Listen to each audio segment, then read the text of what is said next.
নমস্কার দীপিকা, তুমি কোথা থেকে বলছো বলো? নমস্কার গুরুজি, আমি হলদিয়া থেকে লিপিকা দাস বলছি। ঠিক আছে। এবং অলরেডি লিপিকা তোমরা দুজনেই আছো। আমরা আজকে সরাসরি অনলাইন কনসালটেন্সি করলাম। একটা সরাসরি একটা জায়গায় বলে দেওয়া হলো যে একটা বিয়ে বাড়ির একটা ইনভাইটেশন ছিল, সেই জায়গাটার ডাইরেকশন বলে দেওয়া হলো এবং পাশাপাশি বলে দেওয়া হলো যে একটা সাবান যে অটোমেটিক বাথরুমে পড়ছে বারবার, সেই কথাটাও আজকে একদম সরাসরি ভাবে বলা হলো। এবং দিলীপ যে কোথায় রসগোল্লা খাওয়া হয়েছে এবং সেই জায়গায় তার একজন কলিগ রয়েছে, সেই কলিকের বাড়ির পাশে উত্তর পশ্চিম কোণায় যে স্কুল রয়েছে সেটা পর্যন্ত মেনশন করে দেওয়া এবং সেখানকার স্কুলের পরবর্তীতে মাস্টারমশাইয়ের নামও পর্যন্ত উল্লেখ করা। সমস্ত ঘটনা দিলীপ এবং লিপিকা মিলেছে কিনা? একদম সত্য, একদম সত্যি ঘটনা, একদম সত্য। মানে গুরুজি যা বলে মোটামুটি হুবহু সব মিলে যায়। একদম একদম আমরা মেনেই চলি যেভাবে গুরুজি বলে। একদম একদম। এবং দিলীপ, তোমার একটা বড় প্রবলেম হয়েছিল, একটা সমস্যা একটা জায়গা নিয়ে, মানে একটা কর্মের একটা ব্যাপার নিয়ে হয়েছিল, সেটাতে একটা রেমেডি দিয়েছিলাম। সেই রেমেডি করার পর কি কর্মের ওই জায়গাটা সমাধান পেয়েছো? একদম মানে যে জায়গাটা মানে এত মানে মনের মধ্যে যেন কিরকম একটা মানে সমস্যা, কি করবো, আমি কি চাকরি ছেড়ে দেবো না কি করবো, এরকম ধরনের হয়েছিল। সেই জিনিসটা মানে একবার স্থির হয়ে গেছে, মানে একদম মানে চোখে জল বিশ্বাস হয়ে যায় না যা জীবনে ঘটেছে একদম এটা উপলব্ধি করতে। একদম একদম। এবং সেটা দিলীপ রেমেডি করার পর কি দেখছো যে গোটা ঘটনা থেমে গেছে? ঘটনা একদম পুরো স্থিতিশীল হয়ে গেছে। তো অ্যাকচুয়ালি একটা জিনিস মানে মানুষের ভাগ্যটা যে অ্যাকচুয়ালি কিভাবে এ হয়, একটা মানে যে যার গুরুজি হোক যে হোক যাকে আন্ডারে থাকে, আমি কন্টিনিউ ওনাকে সত্যি কথা বলি।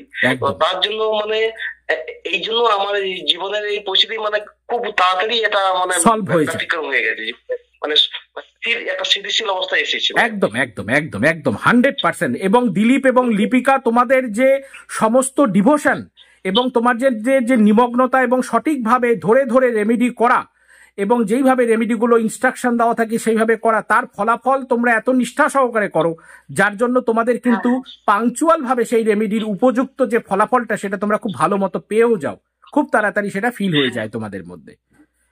একদম একদম। তারপরে আরো একটা কথা গুরুজি, আপনি ধরে রাখুন ক্যামেরা। হ্যাঁ, ধরে আছি। তারপরে আমি তো গুরুজিকে কন্টিনিউ বলেছি যে মানে গুরুজিকে মানে সারা পৃথিবীর প্রত্যেকটা মানুষ যদি বিশ্বাস করেন, তো তাহলে মানে যদি সত্যি কথা বলেন ওনাকে, উনি একটা মানুষকে এই যে কোথায় নিয়ে যাবে সে যেটা মানে মুখে বলে সেটা মানে বোঝানো যায় না। একদম একদম সত্য কথা দিলীপ, একদম তুমি সত্য বলেছো যে তাকে সত্য কথা যদি বলা যায় যে আমাকে সত্য জায়গাগুলো, তাহলে ডেফিনেট 100% একদম দেখা যাবে যে তার একটা জায়গা অলরেডি তৈরি হচ্ছে। আর যদি কিছু ঘটনা লুকিয়ে দেয় না বলে, তখন সেগুলা ক্যালকুলেশনে আমার প্রবলেম শুরু হয়ে যায় এবং পরবর্তীতে তারা হয়তো মেসেজ করে লেখে আমি বলিনি, মিথ্যা বলেছি, আমি সত্য বলতে পারিনি।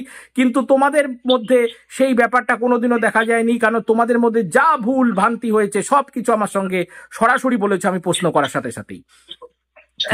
সব থেকে আরো বড় কথা যে আমি তো গুরুজির সঙ্গে অনেকবার বিভিন্ন যে এই মানে ভগবান নিয়ে বা ঐশ্বরিক শক্তি নিয়ে যেটা করি, যে যে ঈশ্বর মানুষের ভাবে কিভাবে আসছে, কিভাবে ব্যাক করে আসছে, আমি তো বারে বারে গুরুজি আপনার সঙ্গে আলোচনা করেছি। অ্যাকচুয়ালি একটা সঠিক জিনিস নিয়ে যে ভাববে কন্টিনিউ, সেই ভাবনাটা আস্তে আস্তে সেটা বাড়তে থাকে। এই হচ্ছে আসল কথা। একদম একদম একদম সত্য, একদম সত্য দিলীপ, একদম সত্য কথা বলেছো।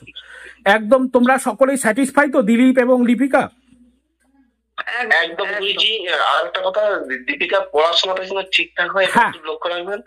আর আমি সারা জীবন মানে আপনার ছোট্ট সাথেই বাঁচতে চাই।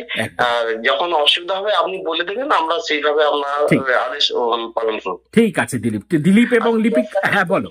হ্যাঁ, ক্যারেক্টার দিকটা যেন একটু ঠিকঠাক হয়, যাতে আমি টাকা পয়সার মুখটা ক্লিয়ার করি, এটা একটু করিন। বাস, ধন্যবাদ আপনাকে।